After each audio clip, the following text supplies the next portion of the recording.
What is the digital divide? I really don't know. I believe it's, you know, the divide between, how would I put that, how would I say that? I've never heard of that before. I don't have any answer for that question right now. I think it's maybe like a difference between different type of devices like iPods or cell phones or etc. computers. When they divide I don't know. I really don't know.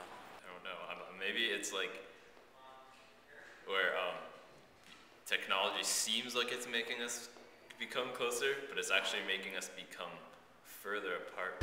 The digital divide is the divide between people that have access to technology and the people that don't. By technology, my main things are computers and the internet. Mainly the internet these days, that you need to not only have access, but you need to know how to use it.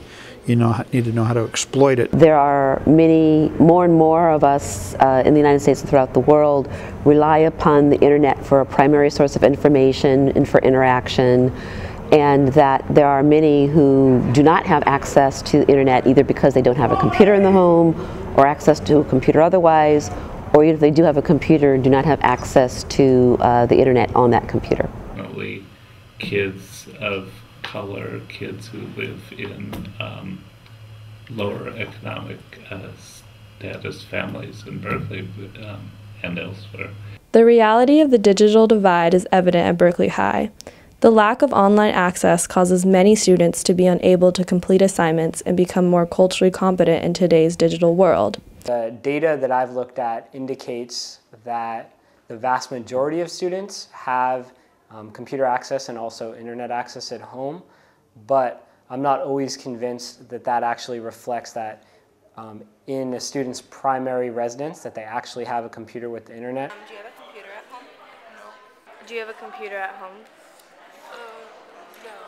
Yeah, there's a lot of schoolwork that you have to do online, and one of the reasons for me, I know some of my AP classes, they require you to go online. If you don't have ready access to a computer with internet access, even things like checking out a library book. As an instructor, I have my students do all their work on Moodle, which is because I don't collect papers anymore. It's all there on Moodle. And I use that to store documents, to store resources for students to access at home, especially students who might be sick or have lost documents or handouts. All of them, like they always tell you type of stuff has to be typed. It can't be written, or it has to be like typed on a computer and some type of font. It can't like be, you can't type it up. You can't write it down or else they won't like accept it. You'll like lose like half of the grades you would get because you didn't type it up. I can't imagine doing a high school paper, any kind of research these days, without a computer. If you have to go to the library and wait in line, make a reservation. I think it also impacts families' ability to connect with the school. Not only access to the computer at home, but access to the skills to use the computer. Many students face its immediate effect in hindering their ability to achieve success. Students at Berkeley High without internet access at home are forced to find alternative means of completing homework assignments, which are ultimately inconvenient. Well, I actually use my phone and then I just send it to my email. So, yeah, that's pretty much what I do. And then I print my paper out from there. As they're really, really slow technology, they're just old, and people like to spill stuff on them, so the keys are sticky, and they're just really horrible computers to work with.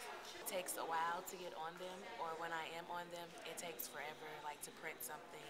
And so they're like, can I print out my papers due today, or and those sorts of issues. And that's true throughout the day, but especially before school and during lunch, and for that hour after school too. Without the access to the internet and the computer, many students are susceptible to falling into a widening achievement gap. The divide is that if you, as we were talking earlier, if you wake up, or not wake up, but if you get like a surge of insight to work on your assignment at 10 at night, and you have a computer and internet access at home, you can.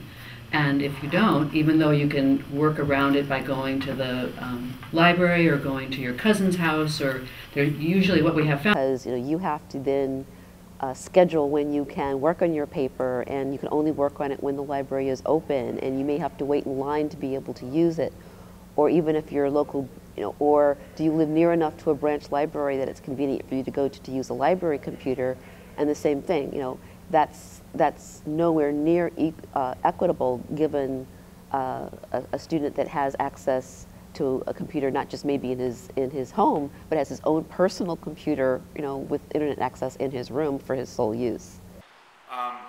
For my classes, I don't know that it's a huge disadvantage, mainly because I have everything here in the class as well. If a student has a hardship, I work around that. Daniel Mack, most commonly known as GMAC, is a student in Mr. Carton's Bible is Lit class. Him and Mr. Carton have coordinated a system where he works either at lunch or after school on Mr. Carton's computer, completing his homework assignments on Moodle. Pretty much you are expected to do your work in a timely fashion that, he assigns to you and do it efficiently. And, most of the work is done online, but he's very lenient as well, understanding, of, circumstances such as, not having a computer at home. So, he works with you, each individual. Bruce Buckaloo was a man with a vision, a dream, and a goal. He brought his visions to life through the creation of the Oakland Technology Exchange, or OTX. OTX provides students within Oakland. What we're trying to do, our geographic focus is Oakland. And what we're trying to do is provide computers, access. So that's computers and the internet to everyone, free or low cost. Education and training, whether we do it or we refer people to other people that do it so that you can use it. And free or low cost technical support. OTX provides students within Oakland Unified with access to a refurbished computer, training, and internet access. In this way, OTX is addressing the digital divide within Oakland.